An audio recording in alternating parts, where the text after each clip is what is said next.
اس video میں ہم سمجھنے کی کوشش کریں گے کہ دو کاروباروں کے لیے دو جاراداری میں کام کرنا کیوں بہتر ہوتا ہے، کہ کیوں وہ ایک ایسے معاہدے میں بند جائیں جو کہ کیا پتہ کچھ ملکوں میں غیر قانونی بھی ہو، پھر بھی وہ اس میں رہیں، یا وہ کون سا ایسا فائدہ ہے جو کہ دونوں یا کسی ایک فریق کی طرف سے دھوکے کا سبب بنتا ہے، یعنی وہ معاہدے میں ہونے کے باوجود خفیہ انداز میں بازار میں اپنی شے کی زیادہ مقدار فراہم کرتے رہتے ہیں۔ ویسے تو یہاں چند افرادی اجارہ داری کی مثال بھی لی جا سکتی تھی، مگر صرف دو کاروباروں میں اس مثال کو سمجھنا تھوڑا آسان ہو جائے گا۔ تو ہم فرض کرتے ہیں کہ یہ گراف دو بالکل ایک جیسے کاروباروں کا اضافی لاگت کا کرو ہے، جو کہ کچھ ایسا نظر آئے گا۔ یعنی دونوں کا اپنا اپنا اضافی لاگت کا کرو اپنے اپنے پاس ایسا نظر آتا ہے، اور ان کا اوسط مجموعی لاگت کا کرو ایسا ہے۔ اب سوچتے ہیں کہ یہ بازار کے نظریے سے کیسا دکھے گا۔ تو یعنی اگر ہم دونوں کاروباروں کا اضافی لاگت کا کرو ساتھ بناتے تو وہ اس سے دگنا چوڑا بنتا اور پھر کچھ ایسا نظر آتا۔ یہ ہے ہمارا اس بازار کا اضافی لاگت کا کرو۔ ہماری اس مثال میں یہی دو کاروبار ہی ہمارا کل بازار ہے۔ بالکل یہی اصول لاگو ہوگا اوسط مجموعی لاگت پہ، کہ اگر ایک کاروبار کی اس قیمت پہ یہ اوسط مجموعی لاگت ہے تو دو کاروبار پہ یہ دگنی ہو جائے گی، اور پھر ہمارا اوسط مجموعی لاگت کا کرو اس سے دگنا چوڑا بنے گا اور ایسا نظر آئے گا۔ یہ ہے کل بازار کا اوسط مجموعی لاگت کا کرو۔ اب سوچتے ہیں کہ اگر دونوں ساتھ مل کر کام کر رہے ہیں تو بازار میں کون سی قیمت رکھنا مناسب ہوگی؟ یعنی اگر یہ دونوں ایک دوسرے سے پکا والا ایکا کر لیں اور کسی اجارہ داری کی طرح بازار چلائیں تو پھر یہ لوگ بازار میں کیا اصول رکھیں گے؟ یہ جاننے کے لیے ہمیں مانگ کا کرو بنانا ہوگا، وہ بھی کل بازار کی مانگ کا کرو، جو کہ کچھ ایسا نظر آئے گا۔ اب ہم بنائیں گے اضافی آمدنی کا کرو۔ یہاں یہ یاد رکھنا ہے کہ ہماری مثال کے مطابق یہ دونوں ہی کاروبار بالکل ایک ساتھ جڑ کر کام کر رہے ہیں۔ یعنی اگر یہ پکا والا ایکا کر کے سب کام ساتھ کریں تو اجارہ داری کی طرح کام کر سکیں گے، جس کی وجہ سے ان کا اضافی آمدنی کا کرو ان کے مانگ کے کرو سے دگنی رفتار میں نیچے کو آتا ہوا بنے گا، اور پھر یہ والا کرو کچھ ایسا نظر آئے گا۔ یہ ہے ہماری اضافی آمدنی کل بازار۔ تو اب ہم اس کو اجارہ داری کی طرح سے ہی سمجھیں تو ان کو کون سی مقدار بنانی چاہیے جو کہ ان کے لیے بہترین ہوگی؟ تو یہ آ جائے گی ادھر، ٹھیک وہاں پہ جہاں پہ یہ اضافی آمدنی اور اضافی لاگت کے برابر آ جائیں گے۔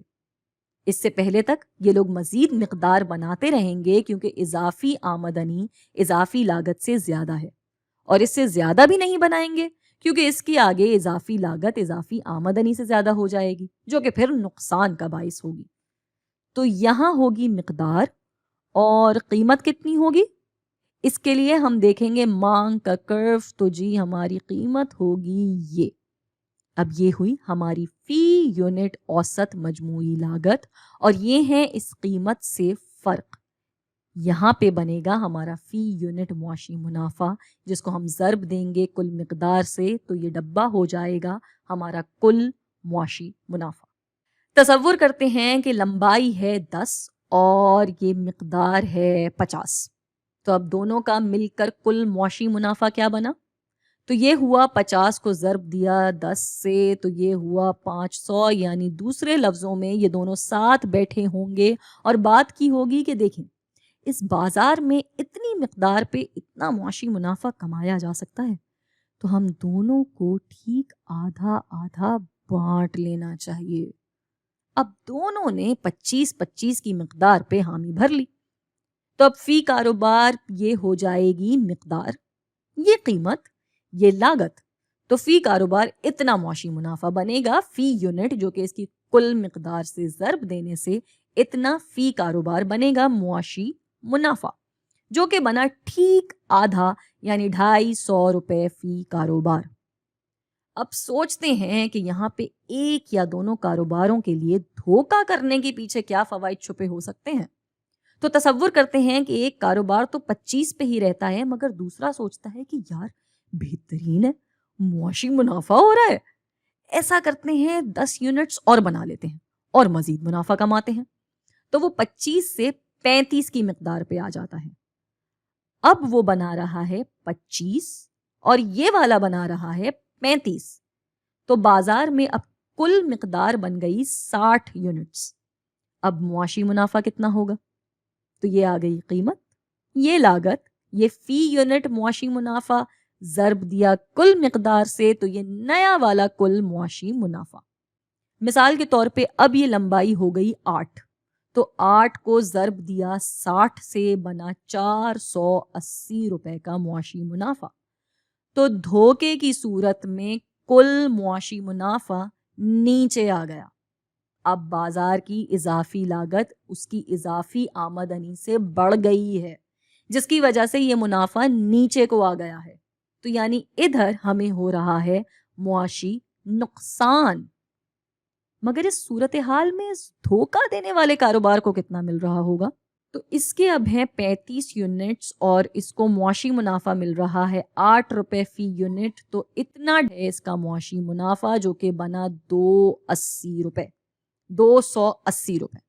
تو دھوکے باز کا معاشی منافع 280 روپے، اور جو اپنے معاہدے پہ قائم رہا اس کے لیے بچے 480 سے تفریق دی تو 280 کو، تو اس کو ملے 200 روپے معاشی منافع. تو یہاں ظاہر ہے معاہدہ توڑنے والے کو دھوکہ دینے کا فائدہ ہوا.